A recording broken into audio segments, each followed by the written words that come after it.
Magandang umaga, ngayon ay araw ng Lunes, March 30, 2026.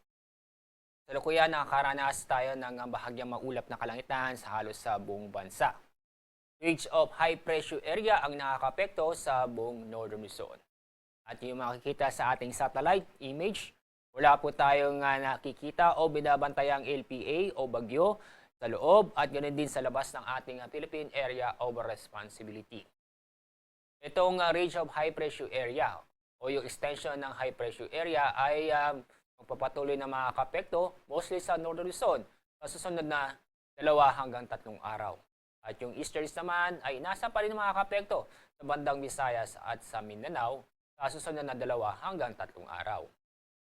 At sa lagay nating panahon, nasa pa rin natin ang mainit at malinsangan na panahon, lalo na na sa tanghali at sa hapon.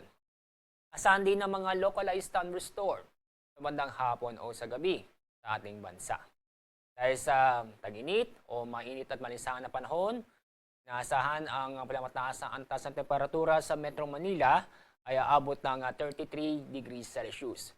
Mas mataas ang temperatura may tatala sa Tuguegarao na aabot ng 36 degrees Celsius.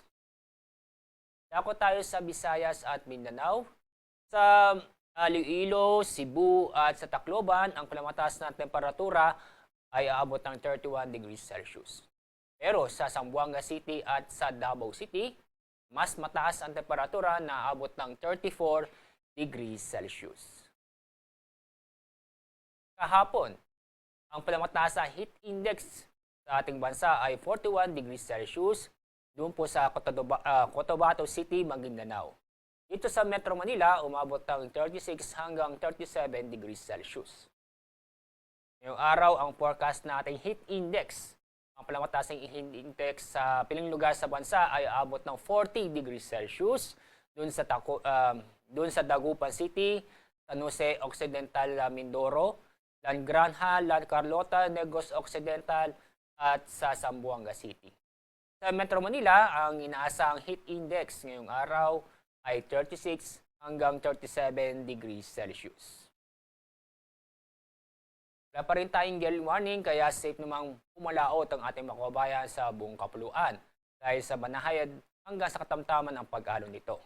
Pero huwag kalimut na mag-ingat dahil sa mga nabubuong thunderstorm o mga localized thunderstorm sa bandang hapon o sa gabi. Ang araw sisikat sa ganap na 5:54 ng umaga. Ang araw lulubog sa ganap na 6:08 ng hapon.